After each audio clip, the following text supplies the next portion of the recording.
Hey everybody, welcome back to Moscow, welcome back to the Moscow Mules. I'm Shay Bowes, joined as per usual by the man with the plan, Oggy, who's waiting to fill in the blanks left by my massive disinterest in detail. Yeah, terrible, but there's always a job for everybody, that's what they say. And of course, there's only one game in town right now, and of course it centres around the Big Don. The Big Don is up, he's down, Oggy, right? He's going left on Monday, going right on a Tuesday, straight ahead on a Wednesday, and on Thursday he claims he hasn't been anywhere.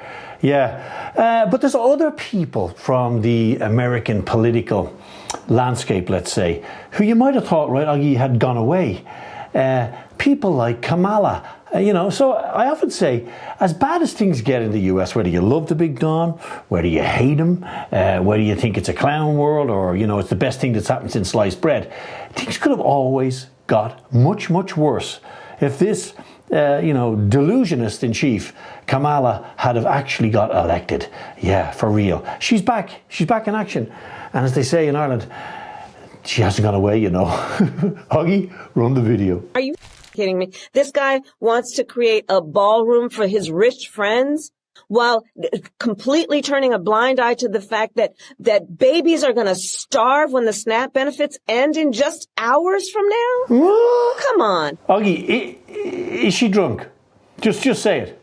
Che, you know what's the funniest part about this? She's talking about babies starving. Meanwhile, Kamala is asking around $200,000 to $300,000 for her to talk.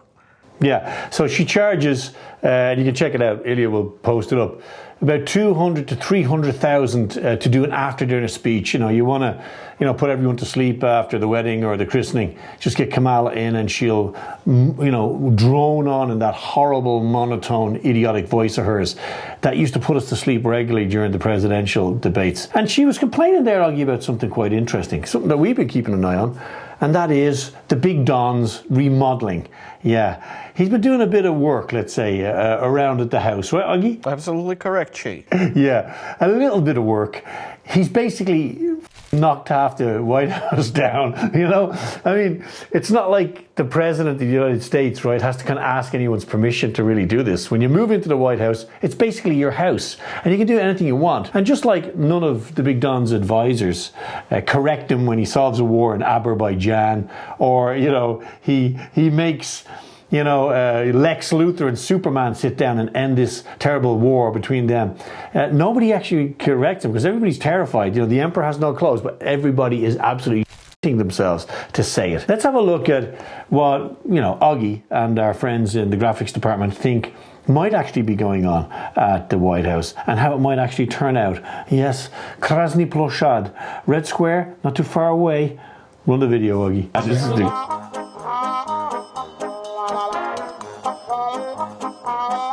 But in fairness to the Big Don, you got to give it to him. He does at least think he's the peace president, which, there's got to be a good side. Even a stop clock tells the right time twice a day.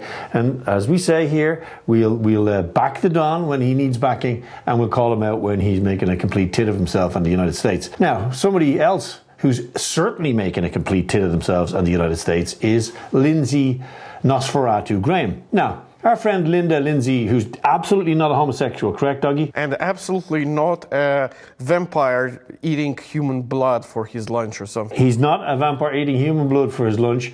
He doesn't have certain moles on certain parts of his body, which numerous male prostitutes have testified that he does, and he isn't a rampant homosexual who buys sex from young men. We are saying that that is not the case. Now, Linda Nosferatu Graham has learned a new word, Oggy, right? We've noticed. He's learned a new word. He's forgotten the word Ukraine, because if you recall, for the last couple of months, he's been saying that Ukraine gonna win the war, they're gonna take back every bit of territory, and Ukraine gonna do this, that, and the other. He's learned a new word, and that new word is, Oggy, Venezuela. It's not Venezuela, it's Venezuela. Venzuela. It's like Vuvuzuela, it's from South Africa, but this is Venezuela. So Lindsay has learned a new word, and that word is Venezuela. And guess what? He hasn't learned about Venezuela in that he wants to go there on a nice camping holiday, or look at the beautiful ecology, or maybe study the maps of the biggest oil reserves on planet Earth, which has nothing to do with why the US is suddenly interested in that country. Augie, Lindsay wants to go to Venezuela because Lindsay wants to take the over, depose the elected president, and turn the country into Iraq 2.0. Yeah, for sure. Surprise, surprise. Run the video, Augie. The examples you're citing also involved ground troops. You said time for Maduro to go. Yeah. That sounds a lot like regime change. It is. Are you talking about troops on the ground? Yeah. I'll let the president speak to that. I'm talking about a briefing that would expand military operations potentially from the sea to the land. It is time for Maduro to go. It was time for Ortega to go. The Monroe Doctrine has been robustly applied by President Trump. So these military assets are moving forward to deal with a country that's got blood on its hands when it comes to Americans by flooding our country with drugs. So Linda Nosferatu Graham is talking about blood on their hands. Is this, Augie, the most pernicious demonstration of hypocrisy that you've ever seen in your little Armenian life? Probably Zelensky can overdo Mr. Lindsay, but he's very close. Now, while Lindsay is giving out about drugs, and of course we're all against drugs, drugs cause a lot of problems in lots of societies. But let's have a look at downtown San Francisco. You know, a lot of people in America, a lot of big corporations, the CIA, were up to their tits in importing drugs into America, Nicaragua, back in the 80s, the Iran-Contra affair. So if you're going to bomb somewhere, Augie, you might consider bombing this place. Run the video. Haters be like, go to downtown and make a video and see how great it is. Have you been to downtown San Francisco? I don't think bombing Venezuela or the entirety of Latin America will help solve this. So clean. What? A lot of this stuff is cooked up in labs in Mexico or in the United States itself. You're not going to stop people using drugs because you bomb Venezuela. It's all bullshit. And again, nothing to do with Venezuela having the biggest oil reserves on planet Earth. It's absolutely nothing to do with it. Put that out of your mind. And as if to demonstrate that, Augie has dug up a very interesting video of the ex-ambassador to Venezuela, basically saying the quiet part out loud by accident, really, saying that, Venezuela, how dare they? They've got all these rare minerals, gold, diamonds, vast quantities of oil and gas, beautiful environment. How kind of dare they have that and not love the United States of America? Because if you have all those kind of resources and you're in the neighborhood, you got to love the United States of America. Check out the Monroe Doctrine. We get to decide who you love and who you don't love. And if you don't love us, we're going to free the out of you. Yeah, that's what's about to happen to poor old Caracas. Run the video, Augie. This is a very bad actor sitting on top of the world's largest known reserves of oil, plus the critical minerals that will fuel the 21st century economy, and he's in bed with our strategic competitors. Yeah, what's that got to do with drugs? The drug is money and power. Don't forget it. And it's not as if things are looking too rosy in Europe. The strategic competitor now of the United States, they're saying that out loud too these days. Quite remarkable stuff. And talking about Europe, you are also talking, apparently, about Israel. Israel takes part in the European Song Contest, one of the biggest trading partners with Israel in Europe is Ireland. Yeah, shock horror. Check it out. It's a fact. And there's also now talk, right, Augie, that Canada might join the European Union to help gang up on the Big Don and his horrible, Democrats, because that's what they are. They got elected. Over 70 million people voted for the Big Don. You don't like it? You're a Democrat. Yeah, work that one out. So while Justin Trudeau, who screwed the pooch completely in Canada, just asked the truckers, is off banging Katy Perry while the wife's at home, change the kids' nappies. Maybe the kids are too old for nappies at this stage. I just thought I'd put the boot into Justin. How are things going, Augie, in good old Canada? I know a thing or two about a thing or two. Yeah, and the old Maple Leaf, it's basically gone down the right, Augie? Absolutely correct, Che, and we're going to illustrate this with our next video. But before that, I'll just give you a number of the homeless in Toronto. Back in 2021, there was around 7,000 homeless people. Nowadays, it's 15,000 homeless people. So in 4 years, the number doubled. And when you have a lot of homeless people living on the streets, as we saw in Paris, you get a lot of pressure on facilities for those people to wash. So they seem to have come up with a very interesting solution in downtown Toronto, where some of the street dwellers have decided to take to the buses to sort of environmentally friendly wash themselves by using public transport. They keep telling us to do it. Run the video, Augie. Oh, here we go. So this is a homeless dude having a shower. At least he's washing himself. He's having a shower on a bus. Yeah, I think it's European Union quality of life stuff, I guess. I think it's a bus or a tram, but either way, that means they're straight into the EU. Straight in. Now, you will notice that Canada and the UK still have a very strong link, Augie. They have the same head of state, King Charlie, probably the last king, if he ever was king, of the United Kingdom and the Commonwealth, I say. What, old boy? He just had a bit of trouble with his younger brother, who was basically screwing around with kids with old Jeff Epstein. Now, Charles is the head of state of the United Kingdom, of course, but he's also head of state of Canada. Yeah, that's why Canada doesn't have a president. Australia doesn't either, because their head of state is the King of England. So you think things are bad in Canada with the dudes having a shower on the bus, homeless figures out of control, a lot of trade troubles with their neighbours in the south, the US. How are things back home, Augie? I mean, back in the old Blighty, back in the old, crown jewels. Don't mention the war, Macron. And things are going from bad to worse, I think. They're not even bothering to go into the banks anymore to, do a stick up, put your hands up, show me the money. They're just basically stealing whole segments of the bank, right, Augie? And, Che, as I recently dug up, a home is getting burgled in the UK every 3 minutes. So during this show, I think 8 homes will be robbed clean in the UK. I hope you enjoyed the watch. Wow. Run the video, Uggs. So somebody's actually live filming this. Yeah, you just pull the entire ATM. There it is. So there's no cops, there's no security, but somebody gets to film it. They took the whole thing out of the wall, full of money, and then they drop it in the back of a pickup truck, and they just drive off. Look. It's like real life Grand Theft Auto. Perfect.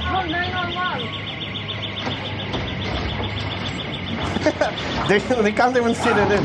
Amazing. The heist of a century. Wow.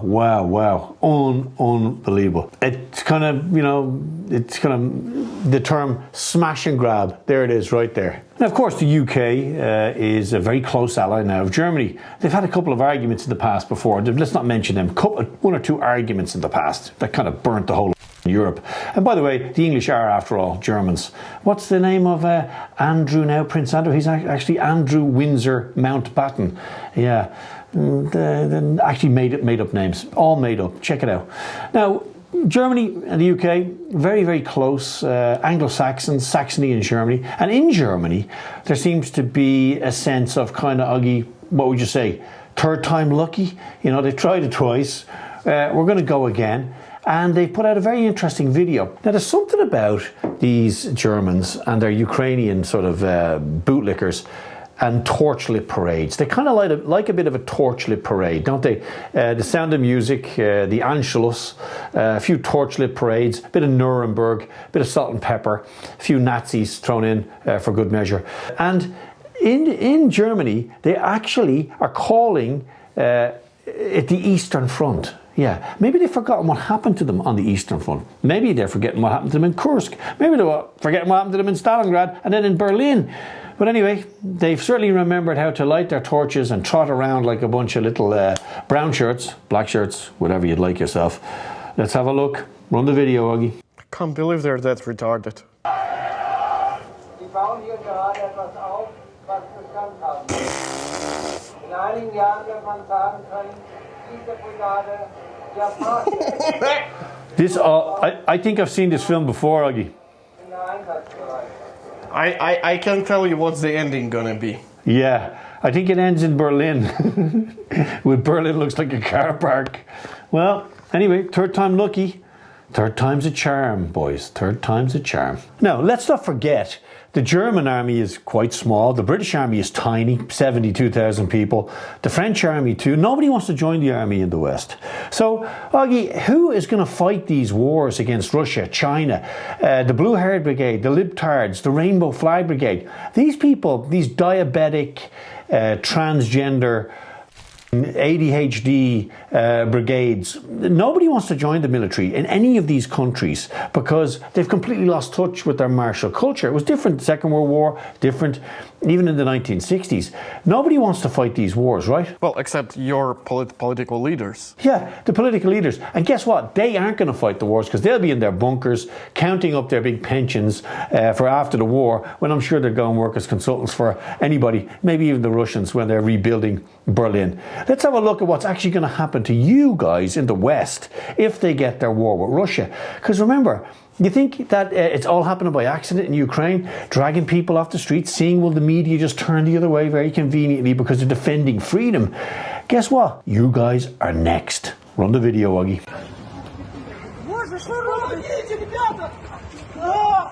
This is you, our dear viewer.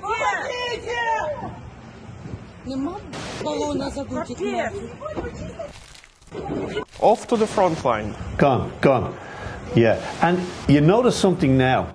At the beginning of the war, when Ukraine had to start dragging people off the streets, and they're dragging people off the streets because so few people are dying, right, Augie? Nobody's getting dragged off the streets in Russia, but Russia has lost, 100 million soldiers. Ukraine hasn't lost anybody. It's lost like 30,000 people, according to Zelenskys, right? And because they haven't lost anybody, they're dragging people off the street by their thousands every week. Yeah, right, Augie? Absolutely correct, Chief. Yeah, and by the way, note from Augie, all these people are being democratically dragged off the streets, so it's okay. Now, guess what happens? Because Ukraine is dragging so many people off the streets democratically, and everybody loves Zelensky, let's forget the fact that 27% of people now only want the war to continue, according to Gallup in the US. Yeah, most Ukrainians want the war to end, but they're living in a police state. And guess what happens when the narco Führers, bully boys, and meat thieves come calling? More and more in Ukraine, people are fighting back. Let's have a look what happens when you push people a little bit too far, even in good old Slava Ukraine. Run the video, Augie. They're using tires to break the windows of the bus. Yeah. And now they're turning it over. There you go. I mean, why not? What do you expect people to do? Don't they all want to die for Zelensky? No, they want to die for von der Leyen, Augie. They want to die for von der Leyen. Come on, I told you. So, as you notice, the Western media really doesn't want to tell certain stories. It kind of lies by omission, and something Augie and I have noticed.